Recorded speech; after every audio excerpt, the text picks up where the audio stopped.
Jordan Bardella s'est-il emmêlé les pinceaux sur les retraites?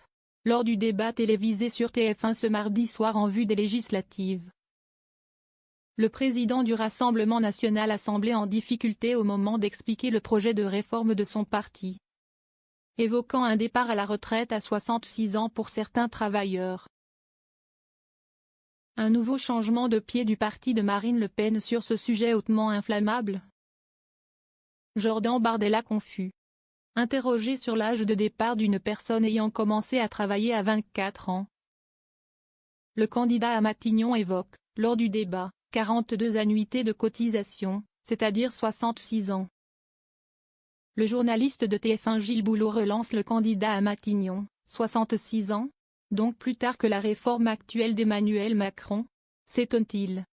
Quand vous avez commencé à travailler plus tard, il est normal que vous soyez amené à travailler plus tard, justifie le président du RN. Sans contredire dans un premier temps l'imprécision du journaliste.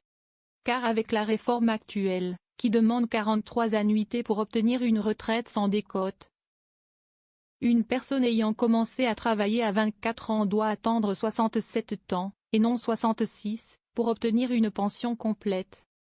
Sur X, les adversaires du RN n'ont pas attendu le rectificatif de Bardella pour s'engouffrer dans la brèche.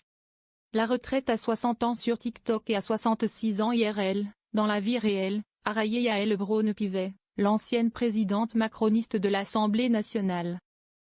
Il souhaite donc abroger l'injuste réforme des retraites pour faire pire, a également taclé Marine Tondelier, chef des écologistes.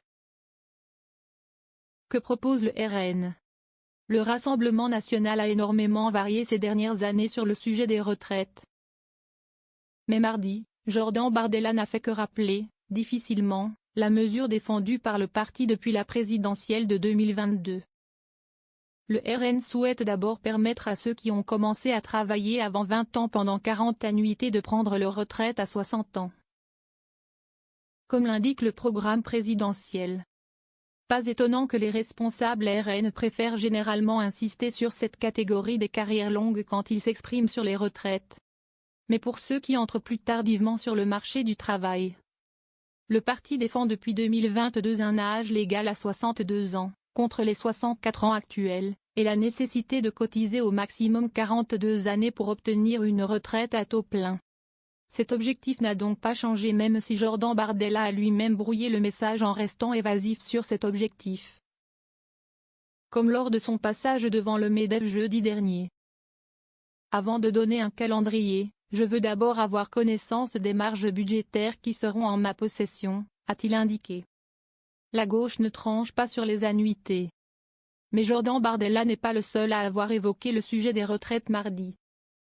Dans son projet, le nouveau Front populaire propose d'abroger immédiatement le projet de réforme d'Emmanuel Macron. Cela permettrait donc d'abaisser l'âge légal de départ à la retraite de 64 à 62 ans.